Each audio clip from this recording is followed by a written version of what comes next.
Yung isa. Kaya nga sabi ko, ang hirap ng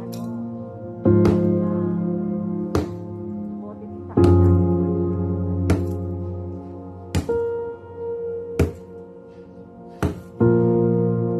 Di ba matasinan kayo?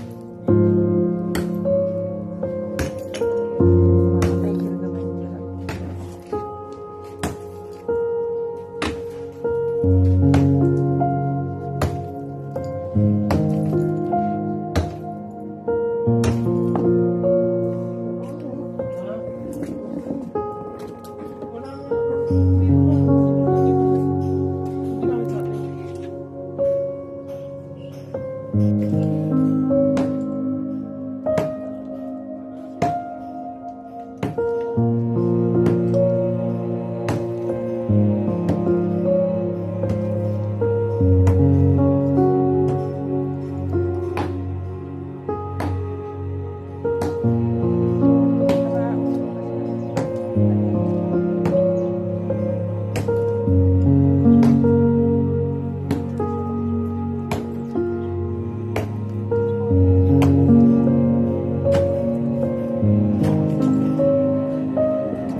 Parang kay tatay. Hindi, lumiit na lang si tatay lang. Ang tatay talaga namin. Pero nung maaga siya, ang bata. Kalaki rin po ng tatay ko.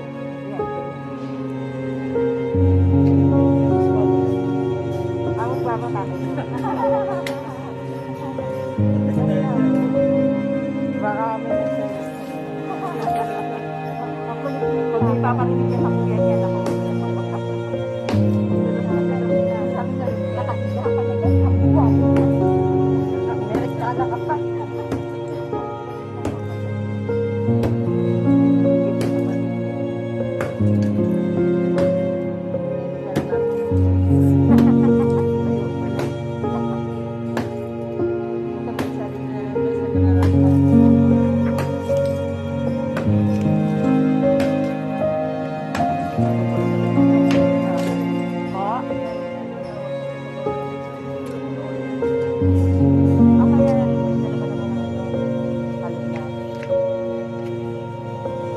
Dapat din, kung alam ko lang na iba ang dati katiwala, sana pinag-isip ko para may hindi po kasi alam na ganyan yung gagawin. Hindi namin alam na ganyan. Sinunod niya lang po ulit kasi yung luma. Ang siya kasi. Siya, para may hindi naman. Dito po sana parang mataas kami doon. Pagka nandito kami, nakikisilong din sila sa amin. Sa tolda. Pag naglagay po kasi kami ng tolda, hanggang dito na po. Metal jacket po ba yan? Grabe na kita namin na Jonas, kaya kinabit mo yan doon. Yung bagong kabit mo doon, nalatakit doon. Magkano yun na lang? Buko yan.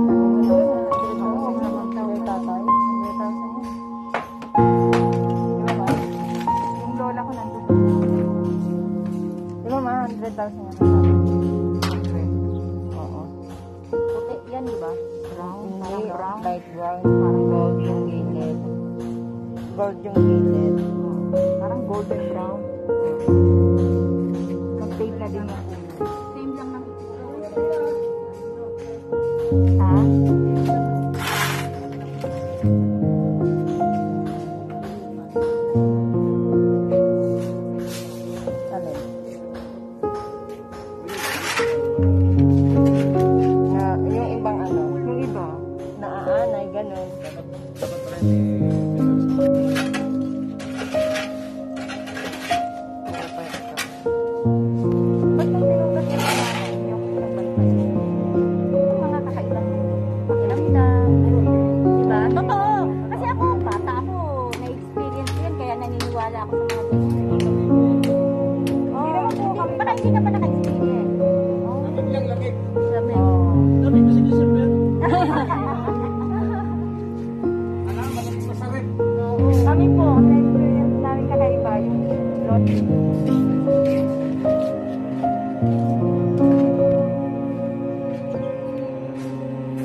Ayaw ko na lang.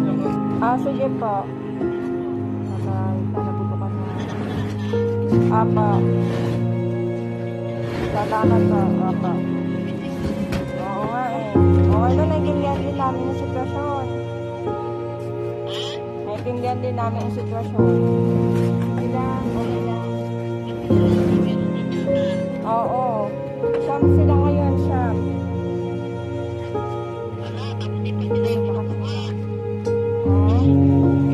Naka-isolate naman sila sa sariling bahay. Sa pagka 14 days siya sa hotel. Pagka 14 days sa hotel.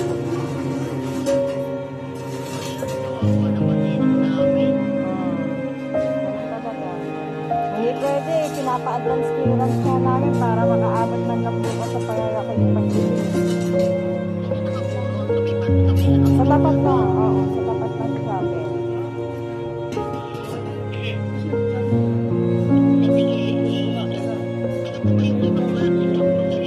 Sige po.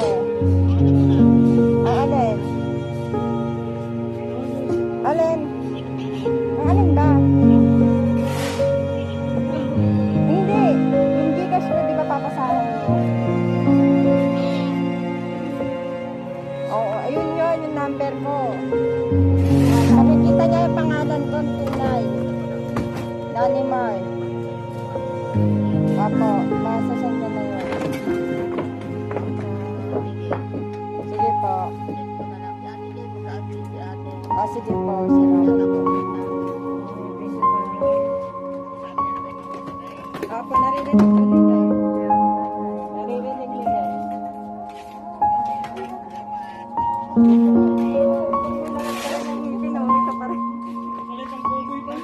Opo,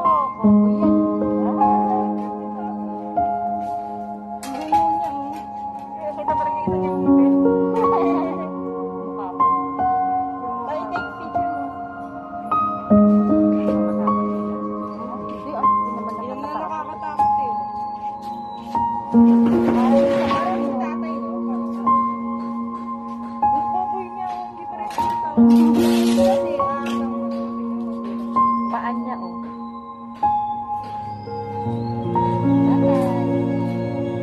Ay,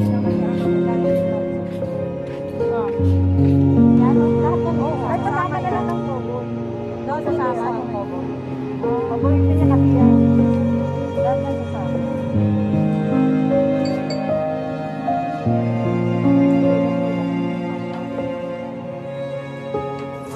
Brown rice. Sa loob.